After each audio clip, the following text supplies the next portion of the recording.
Olá, tudo bem? Espero que esteja tudo bem com vocês, porque comigo, graças a Deus, está tudo ótimo. Louvado seja Deus por isso. Vamos a mais um estudo. Vamos a mais um estudo.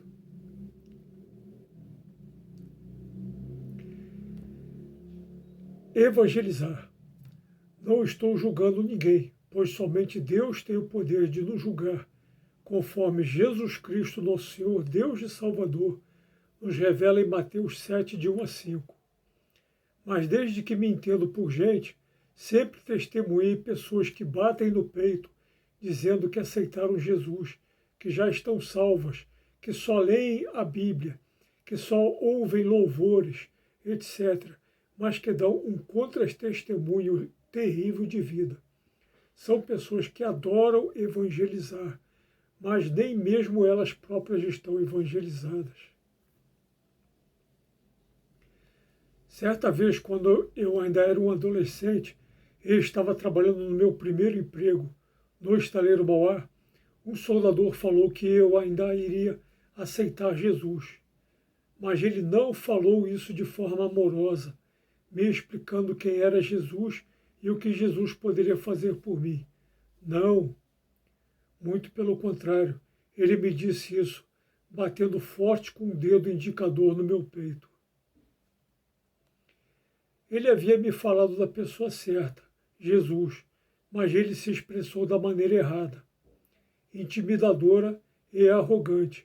E isso criou uma muralha entre eu e ele, pois pensei comigo mesmo, se quem aceita Jesus se torna assim, petulante, agressivo e intimidador, então não quero aceitar esse Jesus. Depois desse episódio, passei a evitar esse soldador e também passei a ter uma visão deturpada de todos os crentes. O grande problema é que viver sem Jesus nos causa um vazio existencial, um vazio que procuramos preencher de uma forma errada e vivendo sem regras. Nessa época gostava muito de capoeira e por causa disso também era muito brigão. E só não estraguei minha vida graças à excelente educação que recebi dos meus pais, o senhor Jorge e a dona Lourdes. Meus pais não viviam dentro da igreja, mas eles nos ensinaram a respeitar e amar o nosso próximo. Nos ensinaram a não mentir e a ajudar, sempre que possível, os mais necessitados. Nos ensinaram a honrar pai e mãe e fazermos nossas orações regularmente, exatamente como os evangelhos nos ensinam. Enquanto que muitos que vivem dentro da igreja, que vivem com a Bíblia na mão, que vivem se fazendo de santos, fazem tudo ao contrário. Fofocam, xingam, enganam, mentem, brigam e principalmente julgam e depois se põem a louvar em alta voz, como se fossem perfeitos. Há mais de 20 anos atrás, participei da escola de evangelização, na igreja que frequentava, e fiquei extasiado de alegria, como nunca havia ficado em toda a minha vida, pois, a exemplo dos discípulos de Jesus, que iam de 2 em 2, de casa em casa, como está em Lucas 10, de 1 a 20, reuníamos numa comunidade próxima e pregávamos a palavra de Deus, de 2 em 2, de casa em casa. A alegria que eu sentia de fazer isso era tanta que é quase impossível descrevê-la, somente vivenciando-a. A felicidade que eu sentia de evangelizar de porta em porta era tanta que ficava horas fazendo isso, sem sentir sede, fome ou cansaço. As horas passavam sem eu sentir, e quando eu voltava para casa, era como se todos os meus problemas desaparecessem. Infelizmente, como muitos eram enviados a evangelizar sem o mínimo de preparo bíblico, sem o mínimo de conhecimento necessário, muitos evangelizadores foram se frustrando e desistindo. Mês após mês, o número de evangelizadores foi diminuindo, até não restarem mais do que 2 ou 3 fazendo isso, até que todos viram que não havia mais sentido continuar. Procurei alguns padres em busca de uma solução para o problema, mas percebi que eles demonstravam pouco interesse. Procurei atacar então o problema pela raiz, pois se o principal motivo da escola de evangelização ter se extinguido foi o total despreparo bíblico de seus integrantes, então passei a preparar por conta própria vários estudos bíblicos e passei a ministrá-los na igreja. Nesses cursos bíblicos eram esclarecidos o que é a idolatria à luz da palavra de Deus, quem realmente são os irmãos de Jesus, a importância da Virgem Maria e várias outras dúvidas que atrapalhavam na evangelização. Mas esses cursos não passaram de paliativos, pois não foram capazes de fazer voltar com a escola de evangelização. Isso provocou um terrível vazio dentro de mim. E para preencher esse vazio, tentei participar de outras atividades, movimentos e pastorais dentro da igreja, mas nenhuma delas foi capaz de me impactar tão profundamente como a escola de evangelização. Tentei preencher esse vazio estudando livros e mais livros especializados em teologia e na história da igreja.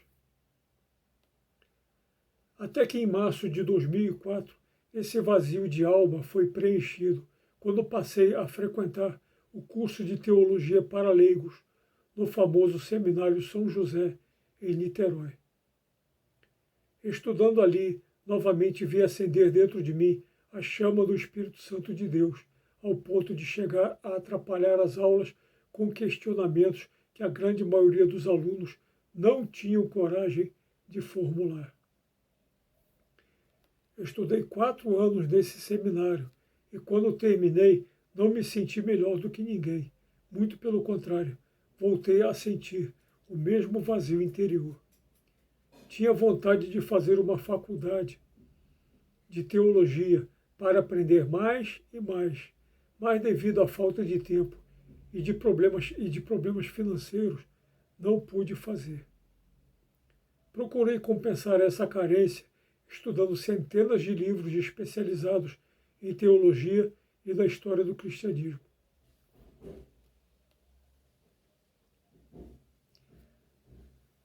Pratiquei muito o homeschooling, que significa estudar em casa, um termo que não existia na época, mas se popularizou bastante nos últimos anos com a pandemia. Esses livros me revelaram fatos que talvez nenhuma igreja, seminário ou faculdade de teologia poderiam me revelar.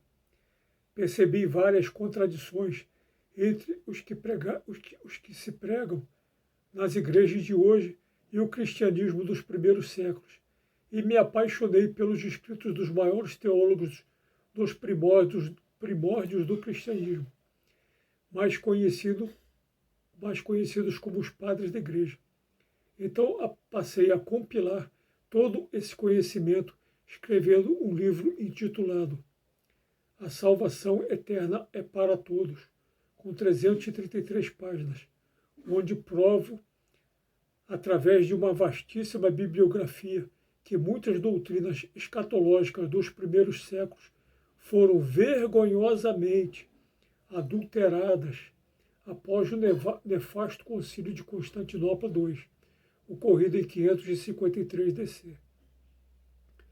Como também não consegui publicar esse livro, descobri que poderia veicular o seu conteúdo gratuitamente através de vídeos no canal do YouTube.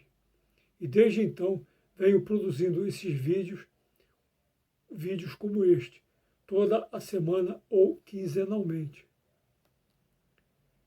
Infelizmente, a lavagem cerebral que muitas pessoas recebem nas igrejas é tamanha que as impedem de concordar com os meus vídeos.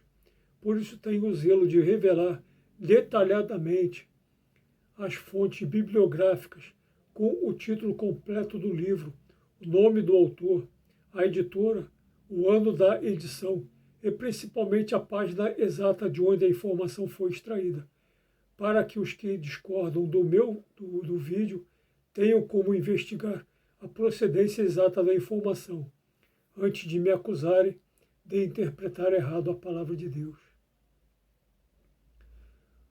Nos meus vídeos jamais ataco pensamentos modernos ou ideologias, e muito menos ainda defendo bandeiras denominacionais. Não defendo Igreja Católica, nem Batista, Assembleia de Deus, Presbiteriana, Congregacional, Adventista, etc. Mas defendo como os maiores teólogos dos primeiros séculos, os pais da Igreja, interpretavam a palavra de Deus, até a realização do vergonhoso Concílio de 553. Termino este vídeo com uma pergunta. Se isto não é evangelizar, é o que então? Se isto não é evangelizar, então é o quê? Que Jesus Cristo, nosso Senhor, Deus e Salvador, tenha misericórdia de todos nós. Aleluia.